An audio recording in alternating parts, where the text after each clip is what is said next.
He assured me he was going to look after his sick mother, but at the same time, he was dancing in a club with his ex-girlfriend.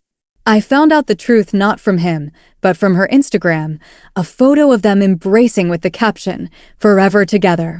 My wedding was supposed to be in 6 months. My trust died today. And you know what I did? I sent her my wedding dress. The very one he helped me choose. With a single note, "The size might fit you." That was the moment my pain turned into power and their lying forever crumbled in an instant. My name is Bella. When I met Edward, I thought I had finally found someone I could truly be myself with.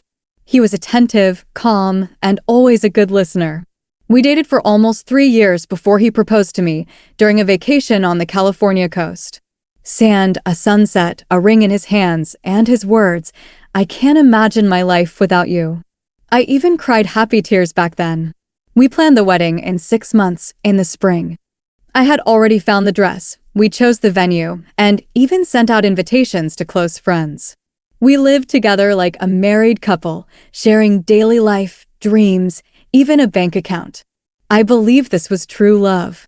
And when he said, "Mom is feeling unwell again, I'm going to her for a few days," I always replied the same way, "Of course, go. Tell her I love her." I even helped him pack his suitcase, bought medicine, and prepared him lunch for the road. In my heart was pride that my future husband was such a caring son.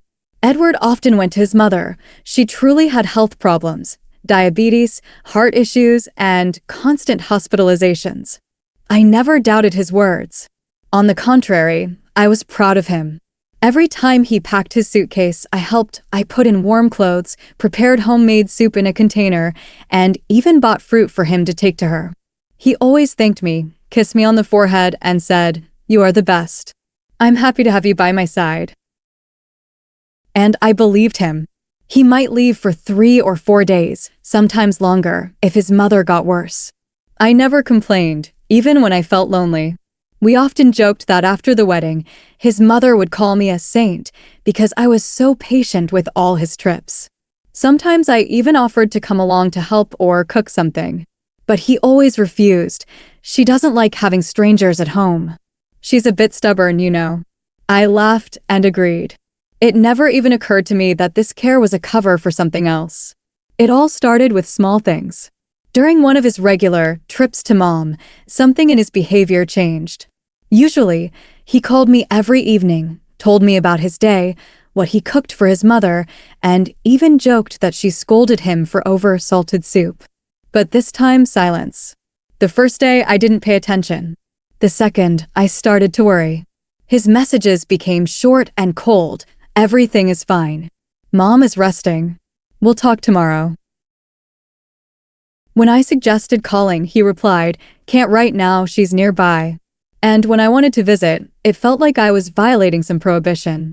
"Bella, don't. She's feeling poorly, guests stress her out. I'll be back soon, I promise." His voice in our brief conversations sounded strained. I tried not to overthink it. I told myself he was probably just tired. But the feeling of anxiety wouldn't leave me. Especially when I noticed he stopped posting stories on his social media, even though he used to do it daily.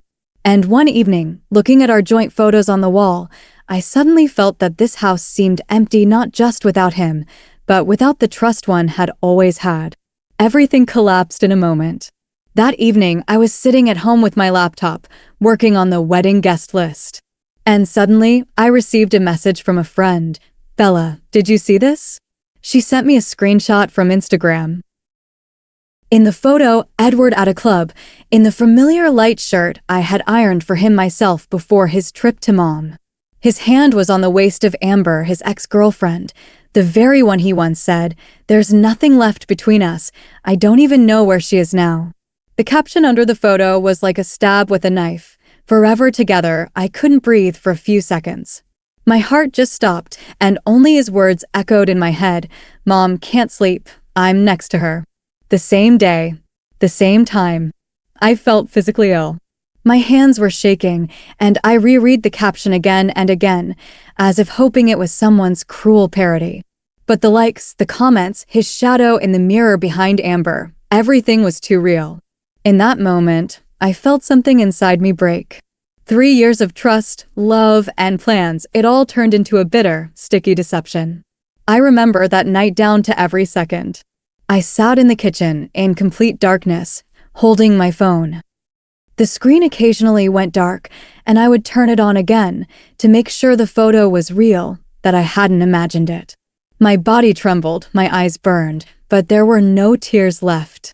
I remembered every one of his trips to Mom, how I stood by the door, waved him goodbye, kissed him before he left. How he always said, "Thank you, my love, I couldn't do it without you." And now this. My fiancé, to whom I entrusted my heart, my body, my future, standing in a club, embracing the woman he once swore to forget. I opened his Instagram again. Everything was quiet there, no new photos, only old smiles. Then I went to Amber's page. Her profile was public. Under the new photo, dozens of comments from friends. "What a beautiful couple. So happy to see you back together." I started shaking. This wasn't a random evening. This wasn't a mistake. This had been going on. I wanted to call him, scream, shout everything that had accumulated inside me. But the words got stuck. I just put the phone on the table, hid my face in my hands, and finally cried quietly, silently, so no one would hear. That was the night my heart died, but I didn't know yet that in the morning it would be reborn, cold and hard, like a stone. At dawn, I woke up not to an alarm clock, but to a strange calm. After a night of devastation and tears, only emptiness remained inside. And somewhere in that silence, a clarity emerged. I won't cry for a person who betrayed me so basely. I walked into the bedroom, opened the closet, and saw the wedding dress, the very one we chose together. I remember that day. He stood next to me, held my hand, and whispered, "In this dress, you look like you were created just for me." The irony. Now this dress became a symbol of my naivety. I ran my fingers over the delicate fabric, inhaled the scent of newness, and felt cold resolve. I packed the dress in a box. White, elegant. I added a card, and in neat handwriting I wrote, "The size might fit you." On the envelope, Amber's name. I arranged for a courier delivery to her workplace, a flower studio where she was the administrator. No explanations, no words. Just the dress. The very one he helped me choose for the wedding that would never happen. And when I handed the box to the courier, for the first time in a long time, I felt relief, as if I had cut the rope that was choking me. Only a few hours passed, and I learned that the delivery had reached her. My friend sent me a link. Amber had posted a story. A white box, and inside, the wedding dress, laid out on the bed. Without any caption. Only a small heart at the bottom of the screen. But she didn't need words. Everyone who saw the story knew what it was about. Comments under her new photos exploded. "Are you serious? Karma doesn't miss an appointment. Anyone who dares to steal someone else's happiness won't have their own." Within a few hours, all our mutual acquaintances knew about the situation. Edward started calling me first once, then 10, then 20 times. I saw his name on the screen, but I didn't answer. Silence became my best answer. Late in the evening, he sent a message. "Bella, it's not what you think. Please, let's talk." I read it, smiled, and simply hit block. I didn't want to hear any explanations. Everything that needed to be said was already done by my silence and the dress, which now exposed his entire small, deceitful story to the world. 2 days later, he showed up at my house. He stood on the porch with a bouquet of red roses and a look as if he had just survived a disaster. When I opened the door, he immediately started talking. "Bella, please, listen to me. This is all a misunderstanding." Amber posted an old photo. I didn't even know she did it. I looked at him calmly, coldly. "An old photo?"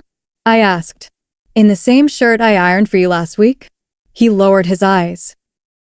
Then he started babbling something about, it all happened accidentally. She just came to a party, and he didn't want to offend me. I listened silently. "You lied to me," I finally said. "You used your mother's illness as a cover. How could you?" His lips twitched, but he couldn't answer. Then I took the engagement ring he gave me out of my pocket and placed it in his hand. "Take it back. It doesn't mean anything anymore." He whispered, "I love you. I only smiled sadly. Maybe you did once. But you betrayed everything that was between us. And now go. I closed the door. For a few minutes, I could hear him standing there silently on the other side, and then silence. And that was when I felt genuine relief. Not anger, not resentment, just peace. Like after a long storm, when the sky finally clears.